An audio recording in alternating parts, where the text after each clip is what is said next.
Good evening and welcome to War Thunder's website. I'm Old Dead Man, your host. We're going to quickly go through It's Fixed number 16. This will only take a couple of minutes because while there's a few interesting things, there's not a lot of big changes here. A few of them here. We're going to start with the improving weapon control logic. This basically means that if you are using a selected weapon, instead of the hotkeys for all the other weapons still working, you will disable those keys so that those keys can be used for whatever your current selected weapon is. That's a relatively new feature in War Thunder, the ability to decide what bombs you're going to drop first or whether you're going to use one set of guns or another set of guns. And I like it. I actually use it quite often. I think you should look into trying it out and see what you think about it. You know, sometimes miracles do happen, and unfortunately, in the case of War Thunder, it would be the fact that sometimes if you used your commander sights, your tank turned invisible. Now, it does say that it was disappeared from the sight, so it could just plain be that you were invisible from yourself. I really don't think it became a game mechanical advantage for you, but you know, it's now fixed, so you'll see yourself in the camera. You can get a good look at your beautiful hair. They've added some additional commander gun controls, you know, so you can actually control weapons from the commander's position instead of having to have it switch to the gunner. And they've added that functionality to the ZTZ-96, the M41 SDF, the LaCapazé M41, the VIC-40, and I believe it was one of the, hang on, let me take a look. And they had a bug with the Conqueror that wouldn't allow the commander's fire control to work. So that's been fixed too. That was one of the things I noted in the overall patch notes. Okay, back to the rest of this here.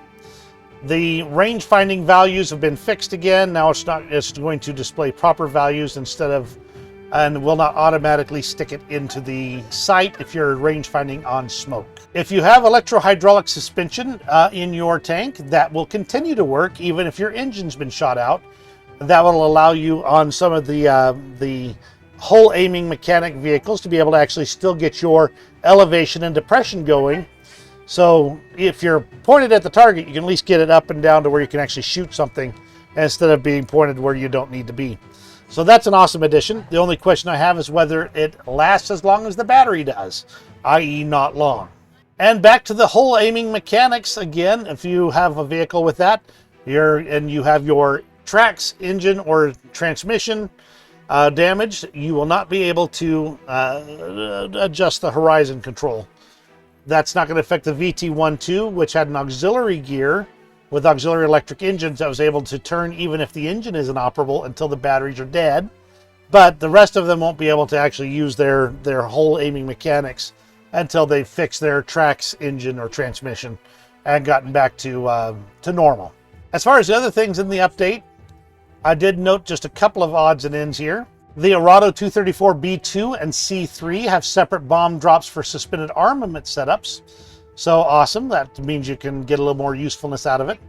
And the C-Vixen FAW Mark II has a separate bomb drop for the 1,000-pound GP Mark I bombs. And on the F6F, they have clarified the bomb dropping order. It's now going to drop from the right pylon, then the left pylon. That's going to affect all modifications of the F6F. And you know, it was interesting. They actually sourced this one from the Pilot's Handbook of Flight Operating Instructions for Navy models F6F3, 3N, 5, 5N, etc. And they did some fixes with authorization using the Gaijin Pass.